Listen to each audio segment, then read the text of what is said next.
Was Manhattan really sold for $24?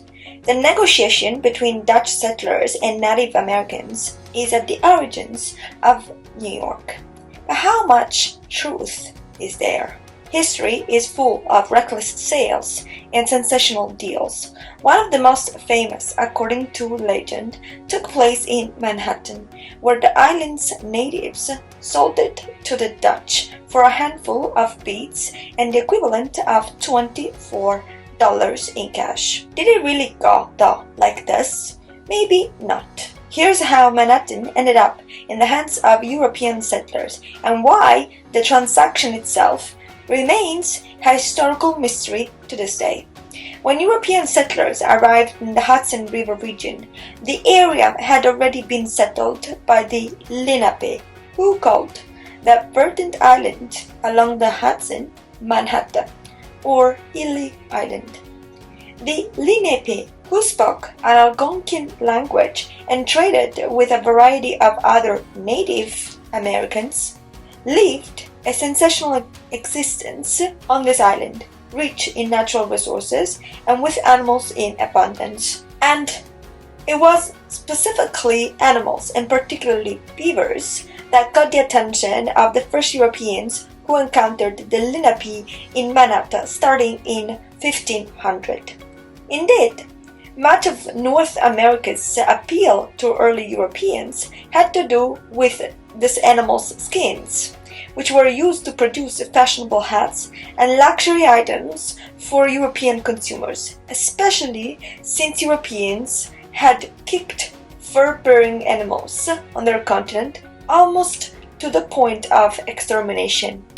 Attracted by the region's abundant beaver furs, Dutch merchants began trading with the lenape and soon laid claim to lands stretching from present-day Delaware to Rhode Island on behalf of the Dutch West India Company, which developed a monopoly on Atlantic trade.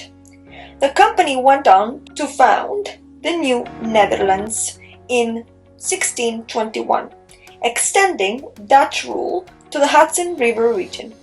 In 1624, the Dutch were already living in Manhattan, later renamed Manhattan, in a settlement called New Amsterdam. The statute of the Dutch West India Company allowed its members to stipulate contracts with princes and natives of the region, exchanging goods and currency for the population of these productive and uncolonized areas, places which were already part of the ancestral lands of the natives.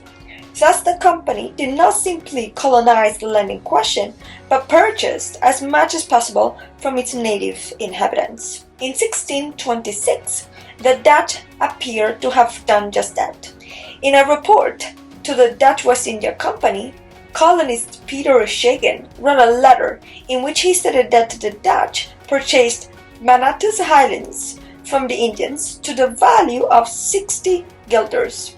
Yet the amount paid and the very nature of that transaction have been disputed for nearly 400 years. A 19th century legend appeared to be responsible for some of the confusion. In the 1840s, historian Edmund Bailey O'Callaghan began to discover documents about New York's Dutch past. Among those discoveries, there was Schagen's 1626 letter. Hence, the historian wrote that the Native Americans received for that splendid tract the insignificant sum of $24.